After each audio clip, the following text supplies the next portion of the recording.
विधानसभा निवडणुकीसाठी महायुतीने मोर्चे बांधणी सुरू केली आहे। महायुतीच्या नेत्यांच्या आता विभागवार बैठका देखील सुरू झाल्या आहेत। प्रत्येक विभागातील महायुतीचे 3 प्रमुख पक्ष आणि इतर घटक पक्ष यांच्या नेत्यांची आढावा बैठक 2 ते 3 टप्प्यामध्ये झाल्या आहेत। आता चौथ्या टप्प्यामध्ये मतदारसंघाचा जागा वाटप विभागवार पद्धतीने सुरू करण्यात येत आहे। महायुतीमधील जो उमेदवार ज्या विधानसभा मतदारसंघातून निवडून येऊ शकतो अशा उमेदवारांना प्राधान्य देण्यात आले।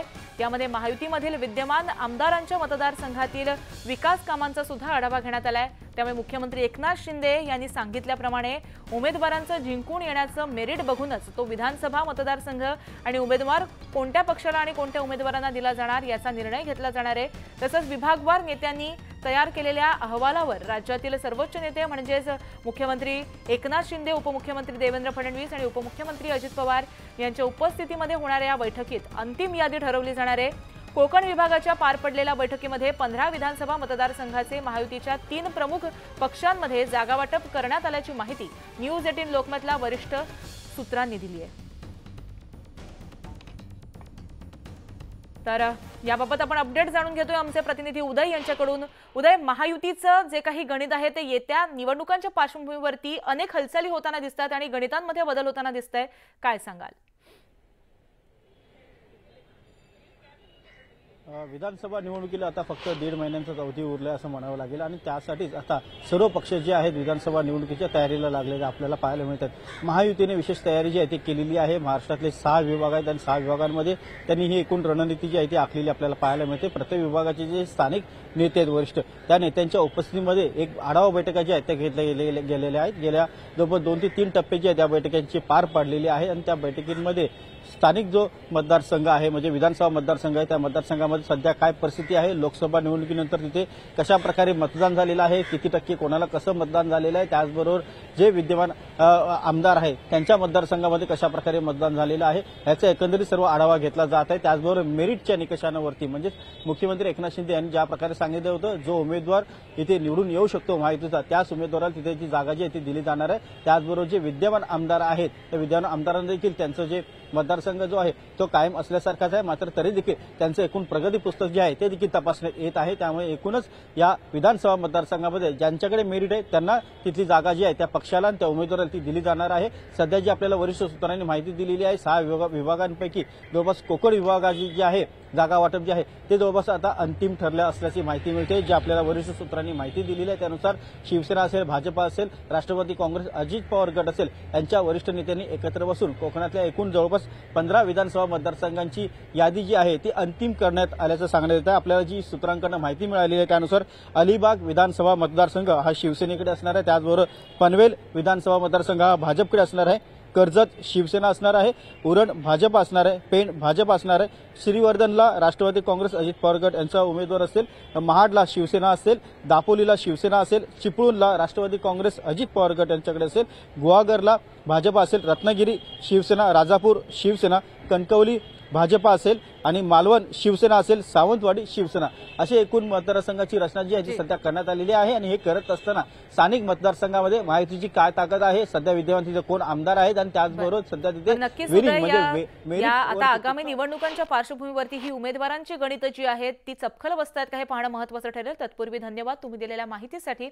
पुढच्या बातमीकडे आपण वळतोय ती म्हणजे महाराष्ट्राची सध्याची परिस्थिती पाहता एक पक्षाचं सरकार येणं हे अशक्य आहे असं मोठं विधान उपमुख्यमंत्री अजित पवारांनी नाशिकमध्ये केलंय। त्याचबरोबर विद्यमान जागा ज्याची त्याच पक्षाला मिळणार अशी जागा वाटपाबाबत प्राथमिक चर्चा झाल्याची माहिती सुद्धा त्यांनी दिली आहे। महायुतीतल्या जागा वाटपाबाबत त्यांनी हे मोठं विधान केलंय। त्यांच्याबरोबर ज्या ठिकाणी जो उमेदवार ताकदवान असेल त्याला ती जागा दिली जाणार असून दुसऱ्या पक्षाला त्या बदल्यात दुसरी जागा देण्यात येईल असं देखील त्यांनी सांगितलंय। चांद्यापासून बांद्यापर्यंत एका पक्षाचं सरकार येण्याचा काळ आत्ता तरी महाराष्ट्रात दिसत नाही।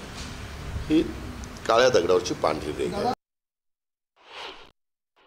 मी सर्वांना सांगतोय की याबद्दल साधारण सिटिंग जागा ज्यांना त्यांना राहाव्यात अशी प्राथमिक चर्चा झाली, प्राथमिक। मात्र त्यामध्ये काही जागा जर एखाद्या पक्षाकडं आपल्या आत्ताच्या टर्मला जो उमेदवार आहे त्यापेक्षा दुसरा जास्त इलेक्टिव्ह मेरिट असणारा असला असेल तर तेवढ्या जागा एक्सचेंज करण्यामध्ये सगळ्यांनी मानसिकता दाखवलेली आहे.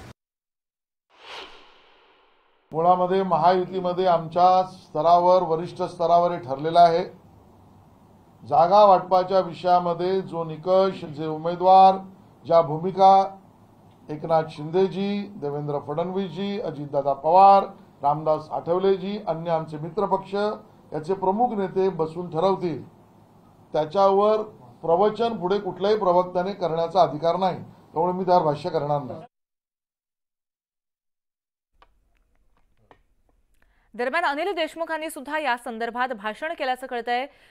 कुठल्याही एका पक्षाचं सरकार महाराष्ट्रात येऊ शकत नाही ही वास्तविकता आहे असं अनिल देशमुख म्हणाले. पाहूयात.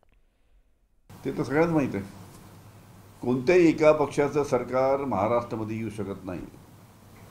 हे आजची वस्तुस्थिती नाही, ही गेल्या 15-20 वर्षापासून आपण पाहतो तेव्हापासूनची वस्तुस्थिती महाराष्ट्रामध्ये आहे.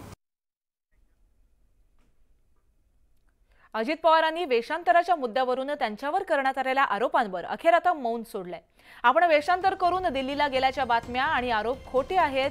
जर माझ्यावर करण्यात आलेले आरोप सिद्ध झाले तर राजकारण सोडीन असा थेट इशाराच अजित पवारांनी विरोधकांना लगावलाय. वेश बदलून गेल्याचे पुरावे द्या. तर मी वेश बदलून दिल्लीला गेलो हे साफ खोटं आहे. मला कुठे जायचं असेल तर उघडपणे जाईल. मला घाबरण्याची गरज नाही. मला लपून छपून राजकारण करण्याची सवय नाही. माझ्यावर असे आरोप करणाऱ्यांना लाज वाटली पाहिजे असा टोला सुद्धा त्यांनी लगावलाय. दरम्यान वेषांतराचा आरोप खरा ठरला तर राजकारण सोडीन असं देखील अजित पवार म्हणाले. अजित पवार नाव बदलून गेले.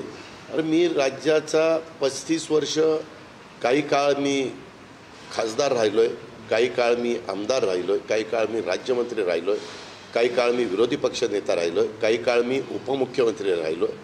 एक जबाबदारी मला पण कळते. एखाद्याने स्वतःचं नाव बदलून जाणं हा पण गुन्हा आहे.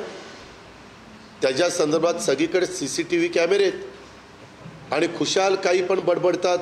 कोण बहुरूपी म्हणतंय, कोण काय म्हणतंय, कोण काय म्हणतंय. म्हणणाऱ्यांना काही लाज, लज्जा, शरम वाटली पाहिजे. दादांत बिनबुडाचे आरोप माझ्यावर हे जे काही करतायत ह्याच्यामध्ये तसोबर देखील तथ्य नाही. सकाळचा 9चा भोंगा लागतो. त्यांनी पण अजित पवारांनी असं केलं. अरे काय केलं? उगीच उचलली जीभ लावली टाळ्याला. त्या संदर्भामध्ये कुठं तुम्हाला पुरावा मिळाला? काही कोण म्हणलं मिशाच लावल्या होत्या आणि टोपीच घातली होती आणि काय ते मास्कच लावलेलं होतं. साफ चुकीचं आहे. त्यामध्ये जर हे सिद्ध झालं तर मी राजकारणातून निवृत्त होईल. नाही सिद्ध झालं तर हे ज्या लोकांनी नौटंकी चालवली ना, वेगवेगळ्या लोकांनी पार पार्लमेंटपासून इथपर्यंत, त्यांना थोडी नाही जनाची नाही मनाची वाटायला पाहिजे.